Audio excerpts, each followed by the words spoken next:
you're going to be better off stopping to take that gel in, to grab some fluids on the race course and drink it, take it, and keep going versus like not taking any fuel and be slowing way down walking the last part of the half marathon.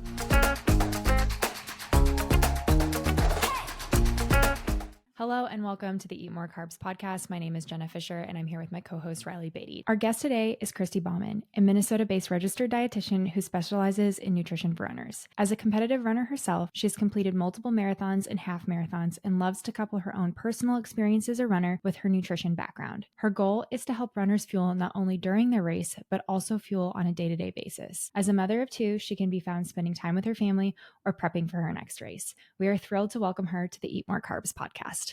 Kristy, thanks so much for being on the podcast. Yeah, thanks so much for having me. We are so excited to ask you some questions about fueling and running today. Before we get into some of those questions, we're going to do our high and low segment where we share just a little bit about our week, the good, and maybe the parts we wish that had gone just a little bit differently. So Reilly, as always, can you kick us off? I like to start off with the low. Kristy, I don't know how it is up in Minnesota. I know it's not like this in Arizona, but it is springtime down in Charleston, South Carolina, and spring means pollen. It's like so deceiving because the weather is so nice outside. You're like, I want to leave my windows open. I want to leave my doors open. But then there is a yellow coating on everything outside. And if you leave the door open, then therefore inside. So that is my low because it's beautiful outside except for our yellow blanket. My high is we started our 12-week period recovery program this week, which we have 4 amazing ladies in there who are going to be focusing on maintaining their period if they have it or getting their period back. And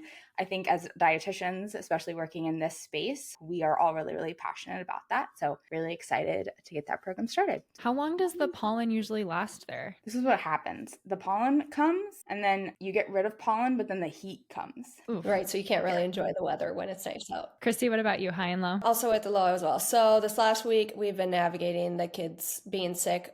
Me sick a little bit as well, but pink eye was going around. And so it was like a week and a half of one kid being sick and then the next, and just being home from school and daycare and trying to prevent everyone else from getting sick. But the high is maybe kind of opposite in a way.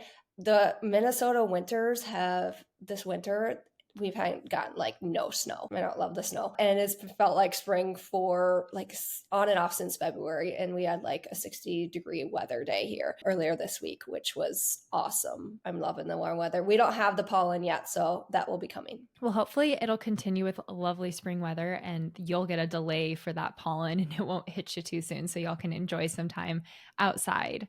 I will wrap up our high and low segment. Recently, my husband and I decided that I was going to go look at open houses, but it's just a really kind of fun thing to do, to drive around on a Sunday afternoon and go to open houses. That's my high. My low is that this past Sunday, we went into an open house that was nowhere near our price range by any means, but we still wanted to go and see this house. This would be like a dream house one day kind of a thing.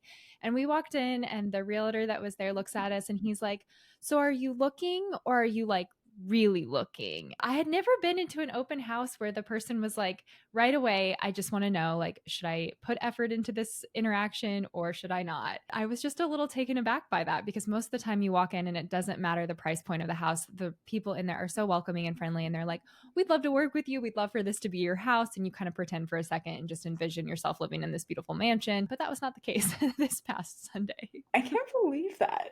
Well, Kristy, we're really excited to ask you lots of running questions. Today, we're going to be focusing on half marathon fueling, which I feel like a lot of people are doing those races right now, preparing for those races as spring and summer come around. So really excited to kind of dive into that nutrition today. Awesome. Me too. As a first question, can you just provide a little bit of an overview of the nutritional needs for someone training for a half marathon? Yeah. So I always say the biggest thing is one, as your mileage increases, so over the course of the training cycle, carbohydrates are the key nutrient that is going to increase as well. I mean, they go hand in hand. Running more mileage, doing more endurance activities means your body needs more carbohydrates to give you that energy. So that's always the big thing. And then honestly, it comes down to the foundational of nutrition, of eating balanced meals, eating consistently throughout the day, hydrating, adding in electrolytes as needed based on on somebody's sweat rate and how much they're sweating and the weather. That kind of lays the foundation. And the beauty of training is as you train your muscles, train your legs to run 13.1 miles,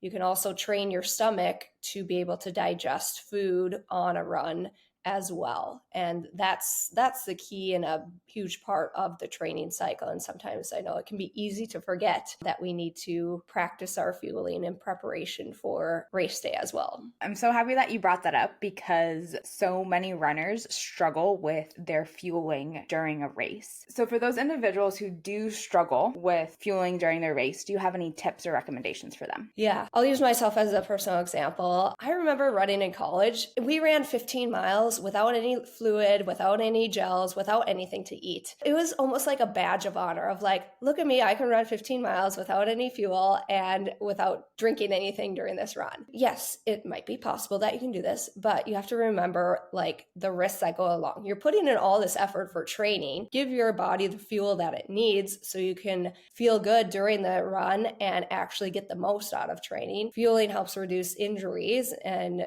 decrease the risk of reoccurring injuries that can happen, the overuse injuries. And then even if you can run that far without fuel, doesn't mean that you should. You're not going to feel the best. You're not going to recover very fast. You're going to risk, experiencing hitting the wall or just low energy, slowing down your pace and all these other factors. And so training really allows you to start to implement and practice taking energy gels, chews, fluids, electrolytes, and help to feel better on your long runs in preparation for race day. One of the things I like to simply start out doing is just looking to see if they have any fuel on course that potentially you could grab and then practice with that, or if it's a specific type of energy gel or chews that they have, so you can try them out and see if they work for you. But kind of the big takeaway is like, even if your running partner isn't taking fuel, doesn't mean that necessarily you shouldn't be either. You can just feel so good if you actually fuel during your long runs anytime that they're longer than 60 minutes. You can feel so much better if you have fuel with them. One of the things that Reilly and I talk a lot with athletes, especially on a team-based sport, is that looking or comparing yourself teammates' plate to your plate is not a great thing to do because their nutritional needs are different. So I love that you bring up that even if your running partner isn't consuming any type of intra-run fuel or something like that, doesn't mean that you shouldn't also, or that you should also, depending on like where you're at in your fueling journey and your running. The other thing, making sure that we practice our fueling. So what tips do you have for runners when it comes to practicing that intra-run fuel or hydration? I honestly like to start with people practicing fueling before their run because this sets you up for fueling during your run. So having some simple carbs to eat within 30 minutes to an hour, sometimes it can be even closer, like 15 minutes before you start to run if your stomach can tolerate it.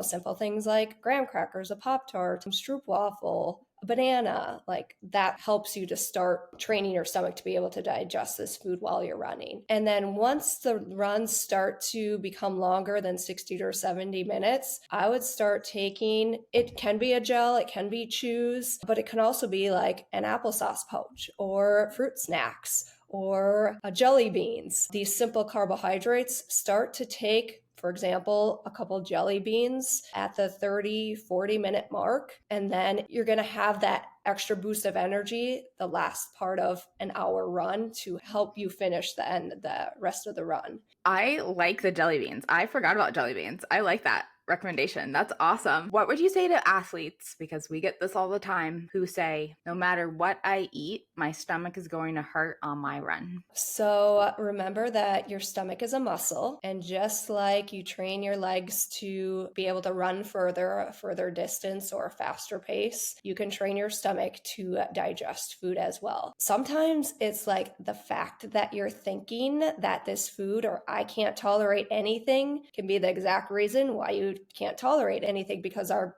brain is directly connected to our stomach. They communicate with each other. And so I always start with a sports drink or pureed foods like the applesauce, because those tend to be easier. Your body doesn't have to break down the carbs as much. And so just start with, let's say, a spoonful of applesauce, 15 minutes before you head out for a run. Like we can start there and get used to it and then increase it over time. We all have to practice our fueling to include runners. It doesn't matter what sports you're in, but that's super important, especially for runners, because Reilly and I hear it all the time. Like she just mentioned, that people say, it doesn't matter what I do. My stomach always hurts when I run, when I fuel. I also think a lot of runners believe it's normal to have GI upset. What do you think about that? It is. I mean, it is very common for people to experience GI upset. I mean, you can think about the process of running, that your body is going up and down. And with that, obviously the blood is also moving away from the digestive tract towards your working muscles. And so there's less blood flow to help with digestion. But I always go back to, yes, fueling is part, but sometimes it might be a dehydration or lack of fluids and electrolytes. You need to be hydrated in order for your body to digest the fuel as well. And so running in the heat, for example, you have to make sure that you're getting enough fluids and electrolytes. And that's like one of the first things that I look at if somebody's continuing to experience GI issues on a run. Let's talk more about hydration. What are some tips for runners to stay properly hydrated? Yeah, so remember that your everyday hydration, how you're hydrating on a day-to-day basis, that's going to set the base, help you be hydrated going into your next run. It's not what the amount of water that you're drinking right before you head out the door. It's your everyday hydration sets the foundation.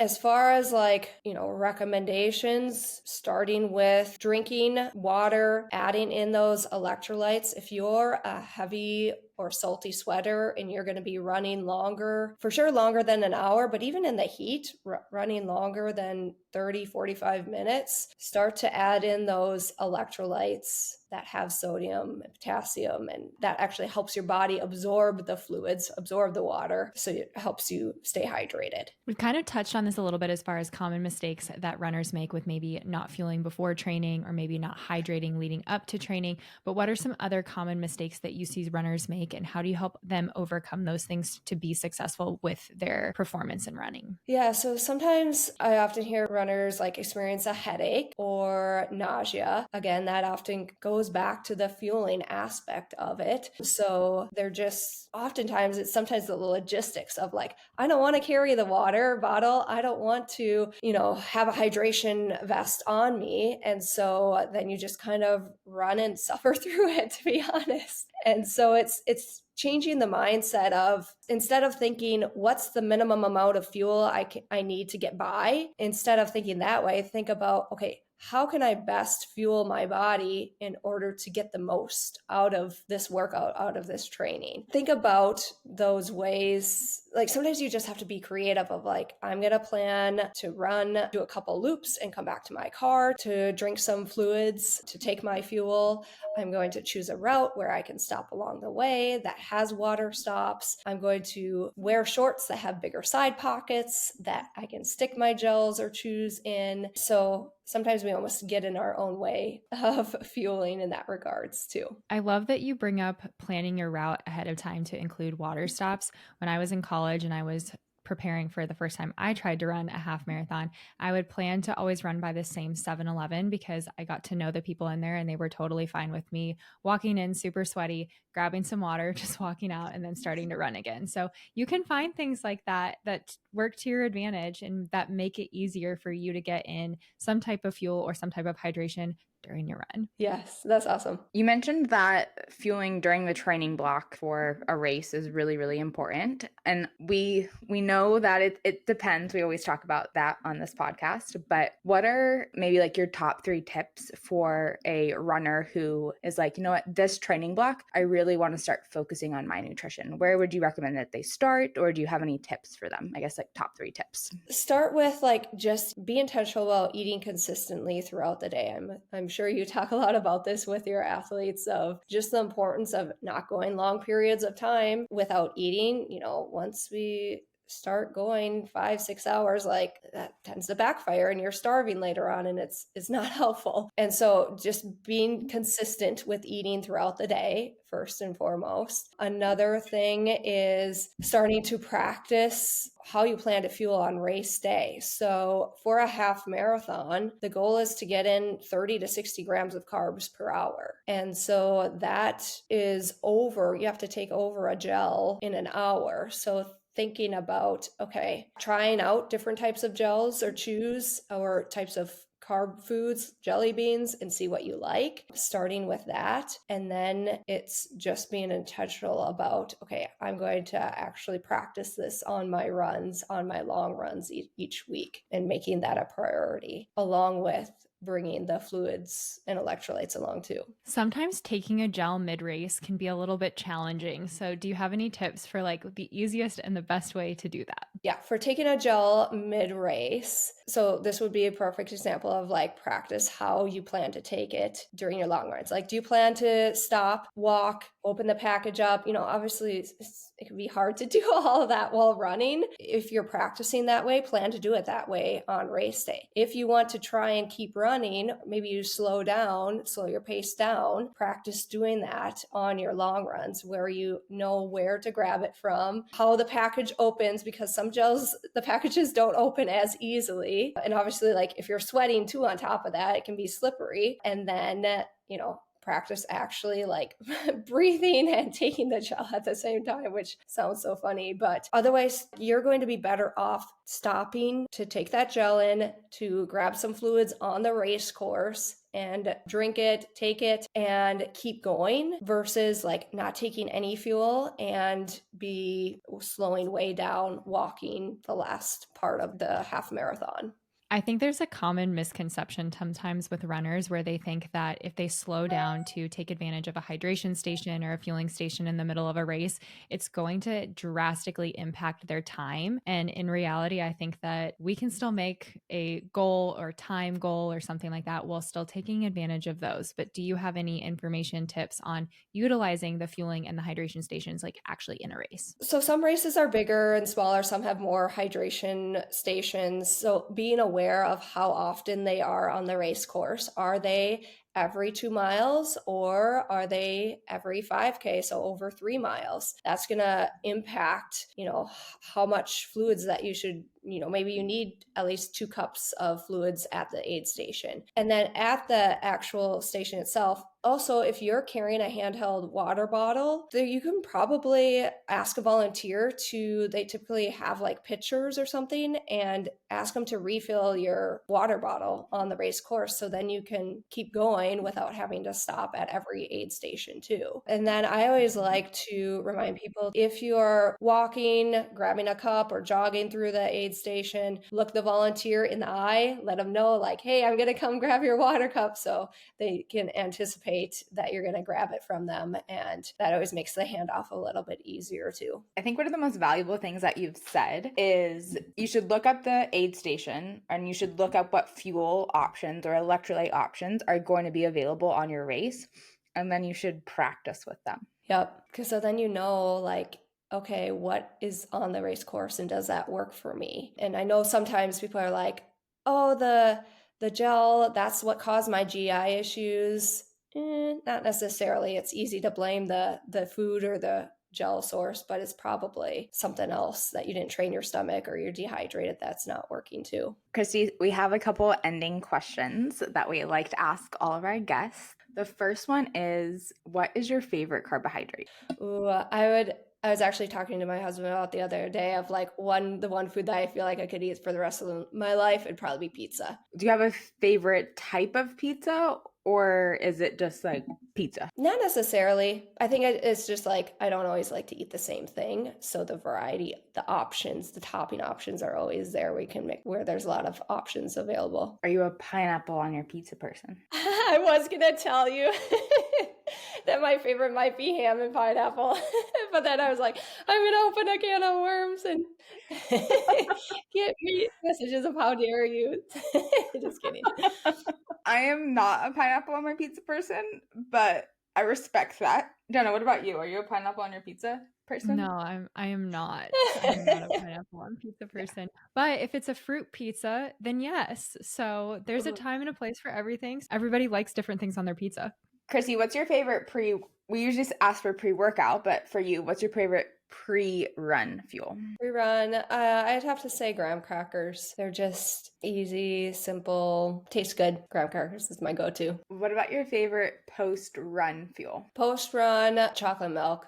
Just because, again, you can just drink it and don't have to chew anything after working out and tastes good. And then this is always the hardest question, but what is your favorite pair of kicks, shoes, maybe running shoes? Yeah, I had to choose running shoes, so my always go-to is Brooks Glycerin, a stability shoe that I always run in. We've heard Brooks again recently, haven't we, Reilly? Yeah.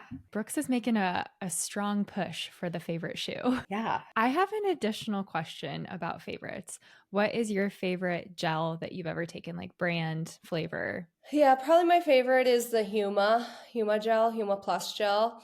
It's nice because they have extra electrolytes in, extra sodium and electrolytes, which lots of the gels don't necessarily have that in. So you can kind of get the carbs and the electrolytes all in one and get it all there. And obviously just have to drink fluids with it. Love it. Kristy, for people who maybe want to ask you more questions specifically about half marathon training or running in general when it comes to fueling, what is the best way for people to find you on social media or reach out to you? Yep. So you can find me on Instagram at marathon.nutritionist and also website marathonnutritionist.com.